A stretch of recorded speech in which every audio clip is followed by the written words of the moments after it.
Well, with me now to talk about this and more is Congressman Jody Hice, who is a member of the House Oversight Committee and is from the state of Georgia. Congressman, welcome back to the program. Tony, always great to be with you. Thank you for all you do to keep us informed as to what's happening in our country and our world. Well, Jody, I know that you have been on top of this because there are a lot of Americans still left behind, and there are religious minorities who are at great risk under the Taliban government.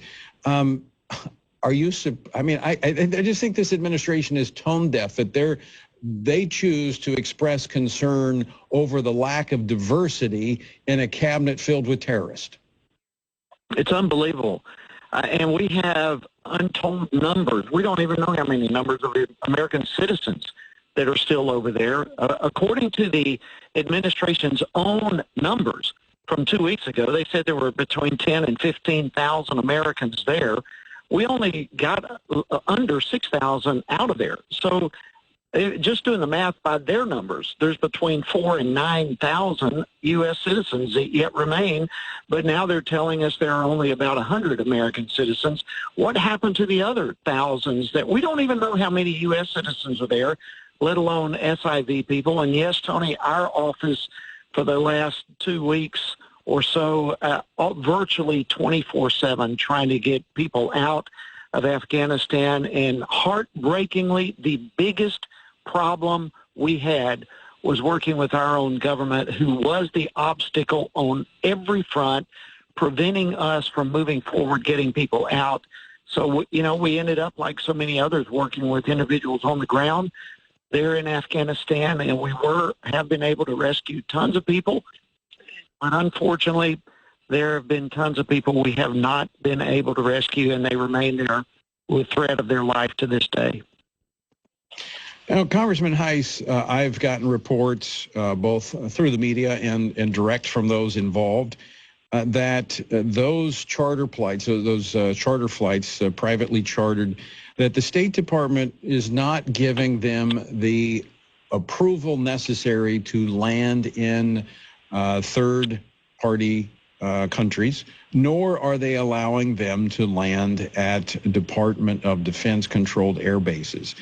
So they're basically stuck. They have no place to go. But yet the Secretary of State, Antony Blinken, yesterday said, we're working around the clock with NGOs, with members of Congress and advocacy groups, providing any and all information and doing all we can to clear any roadblocks that they've identified to make sure that charter flights carrying Americans or others to whom we have a special responsibility can depart Afghanistan safely, end quote.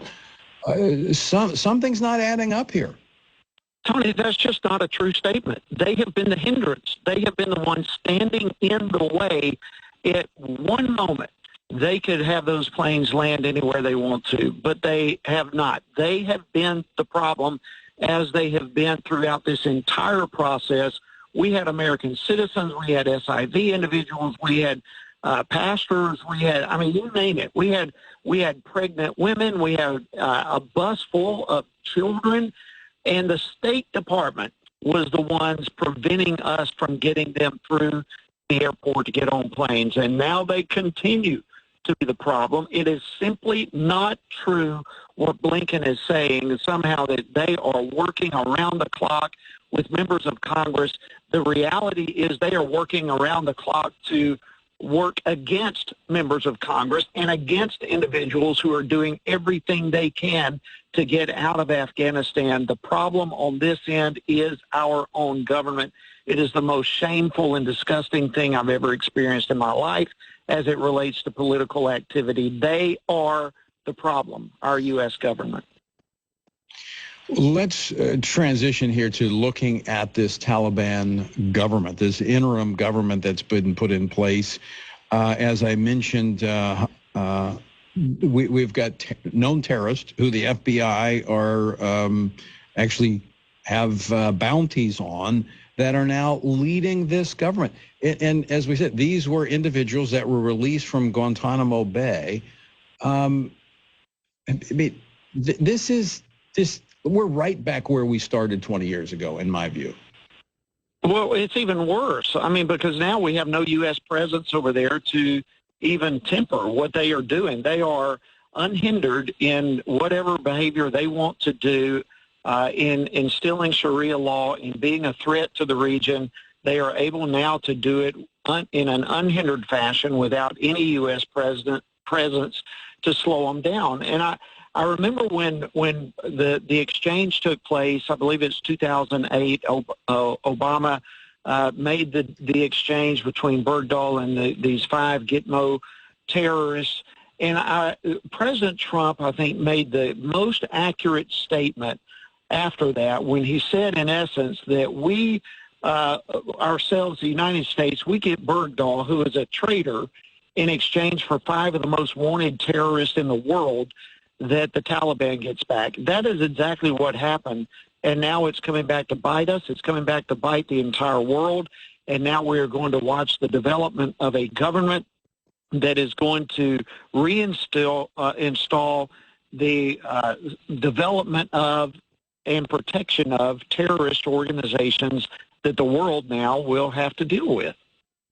Yeah, and you're right. It's worse than it was 20 years ago because they also have about $85 billion worth of American military equipment, and they have the confidence that they can make America run, because that's exactly what we've witnessed in the last few weeks, is that America, under the leadership of Joe Biden, tucked tail and ran from the Taliban.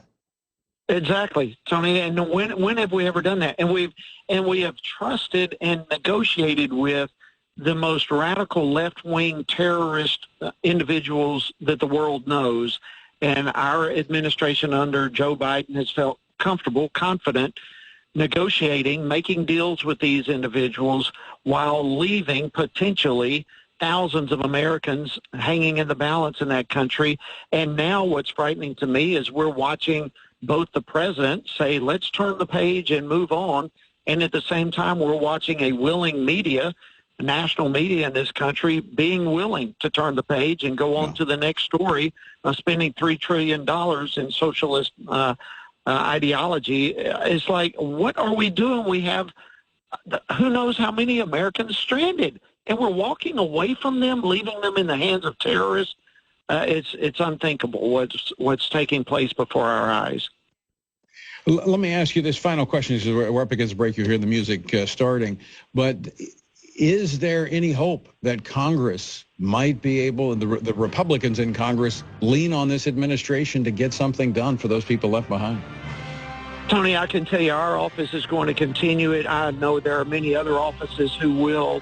And I believe the Republican Party as a whole will continue to demand answers, will continue to demand that we get our people out of that country.